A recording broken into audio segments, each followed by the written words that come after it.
Hi குட்டீஸ், எல்லாருக்கும் சமாதானம். வாங்க இன்றைக்கி வாழைக்கன்று நாம் நடுவோம். ஒரு சின்ன பக்கெட் எடுத்துக்கோங்க. பக்கெட்டில் தண்ணி கொஞ்சமாக எடுத்துக்கோங்க. ஒரு சின்ன கப்பு எடுத்துக்கோங்க. இந்த கப்பை வச்சு தண்ணி எடுத்து கோரி ஊற்றுங்க. ஊற்றிட்டிங்களா, மண் ஊறின பிறகு ஒரு சின்ன கடப்பாரை எடுங்க. அதை குத்துங்க, மெல்ல மெல்ல குத்துங்க. இந்த மாதிரி கொட்டாங்குச்சி தேங்காய் சொரட்டியை வச்சு அப்படியே அந்த மண்ணை குத்துன மண்ணெல்லாம் எடுத்து கரையில் போடுங்க. போட்டுட்டிங்களா, சின்ன ஆழம் இருந்தால் போதும். இந்த வாழைக்கண்ணை எடுங்க.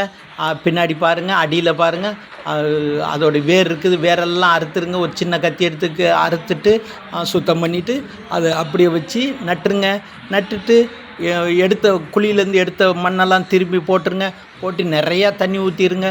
ஒரு 7 நாளைக்கு தண்ணியே இனிமேல் ஊற்றாதீங்க. 7 நாள் கழித்து பாருங்கள், அழகா இலெல்லாம் முளைச்சிருக்கும். அதுக்கப்புறம் 7 நாள் கழித்து 2 நாளைக்கு ஒருக்காவோ 3 நாளைக்கு ஒருக்காவோ கொஞ்சம் தண்ணி ஊற்றுனீங்கன்னா போதும். அப்படியே தொடர்ந்து செஞ்சிங்கன்னா நல்ல பெரிய வாழை மரம் ஆயிரும்.